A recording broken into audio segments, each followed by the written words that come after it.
কোরবানি ঈদে মাংস বিতরণের পরেও অনেকটা মাংস থেকে যায় বাড়তি। দেখা যায় ফ্রিজে সংরক্ষণ করা সম্ভব হচ্ছে না। তখন মাংস নিয়ে পড়তে হয় নানান ঝামেলায়। ফ্রিজ ছাড়াও মাংস সংরক্ষণের জন্য বিকল্প আরও নানান পদ্ধতি রয়েছে।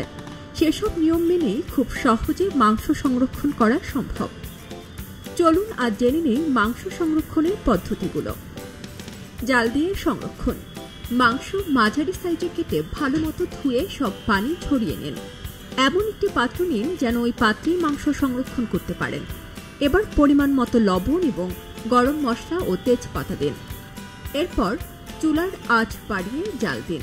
সব চর্বি গলে গেলে খেয়াল করুন মাংসে পানি আছে কিনা।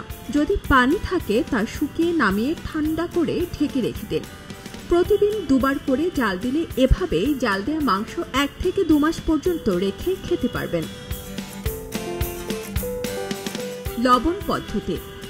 এই পদ্ধতিতে লবণ, মশলা এবং ব্রাউনি চিনি, সোডিয়াম নাইট্রেট ও সোডিয়াম ল্যাকটেট দিয়ে মাংস মেখে 24 ঘন্টা রেখে এরপর ফ্রিজে 1 মাস পর্যন্ত সংরক্ষণ করা যায়। এই পদ্ধতি TFDA অনুমোদিত। সল্টিং পদ্ধতিতে মাংস সবচেয়ে বেশি টাটকা এবং পুষ্টিগুণ সম্পন্ন হয়ে থাকে। মাংসের অক্সিডেটিভ এবং মাইক্রোবিয়াল পচন প্রতিরোধ এই পদ্ধতিতে সবচেয়ে ভালো হয়। এবার রয়েছে একটি মজাদার পদ্ধতি, মাংসের আচার। আম, জলপাই কিংবা বড়ইয়ের মতো মাংসেরও আচার তৈরি করে সংরক্ষণ করা যায়। হাড়, চর্বি ছাড়া মাংস ছোট ছোট করে কেটে আচার বানিয়ে ফ্রিজের বাইরেও সংরক্ষণ করতে পারেন বছর খানেক। তেলের নিচে ডুবে থাকতে এই আচার একদমই নষ্ট হবে না। মাঝে মধ্যে রোদে দিলেই অনেক দিন ভালো থাকবে। শুটকি করে সংরক্ষণ। মাংস শুকিয়ে শুটকি বানিয়ে সংরক্ষণ করা হলো একটি প্রাচীন পদ্ধতি যা এখনো প্রচলিত। এটি খেতেও বেশ মজাদার। প্রথমে মাংস পাতলা ও লম্বা করে কেটে মশলা মাখিয়ে রোদে শুকিয়ে নিন। মাংস পুরোপুরি শুকিয়ে গেলে এয়ারটাইট কন্টেইনারে সংরক্ষণ করুন। শুটকি মাংস সাধারণত 6 মাস পর্যন্ত ভালো থাকে। স্মোকিং পদ্ধতি। এটি বেশ পুরানো একটি পদ্ধতি যেখানে নির্দিষ্ট তাপমাত্রায় মাংস পোড়ানো হয়। এই পদ্ধতিতে 2টি উপায়ে মাংস সংরক্ষণ করা হয়। একটি হলো হট স্মোকিং আর অন্যটি হলো কোল্ড স্মোকিং। হট স্মোকিং এ 300 ডিগ্রি সেন্টিগ্রেড তাপমাত্রায় পোড়ানো হয়। কোল্ড স্মোকিং পদ্ধতিতে 12 থেকে 24 ঘন্টা স্মোকিং আগুনে 85 ডিগ্রি সেন্টিগ্রেড তাপমাত্রায় পোড়াতে হয়। তাপের ধোঁয়ার ফলে মাংসের জীবাণু ধ্বংস হয়ে যায়।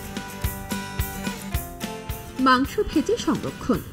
মাংস কেটে পরিষ্কার করে আদা বাটা, রসুন বাটা, পেঁয়াজ বাটা দিয়ে মাংসটি কিছুক্ষণ ম্যারিনেট করে রাখতে হবে। এরপর গরম ডুবো তেলে মশলা সহ মাংসগুলো ভেজে নিয়ে তেল ছেঁকে তারপর মাংস সংরক্ষণ করা যায়। মাংসের সসেজ। মাংসের সসেজ সংরক্ষণ করা খুব সহজ। সসেজ বর্তমানে খুবই জনপ্রিয়। মাংসের সসেজ তৈরির জন্য প্রথমে মাংস কিমা করে নিন। এরপর তাতে মশলা ও প্রিজারভেটিভ মিশিয়ে মেখে নিন। সসেজের খোল তৈরি করে মিশ্রণটি ভরে নিন। কড়া রোদে টানা কয়েকদিন শুকিয়ে বাইরে ঝুলিয়ে রাখুন। এভাবে মাংসের সসেজ ভালো থাকবে 3 থেকে 4 মাস পর্যন্ত। সারা জেরিন, খবরের কাগজ।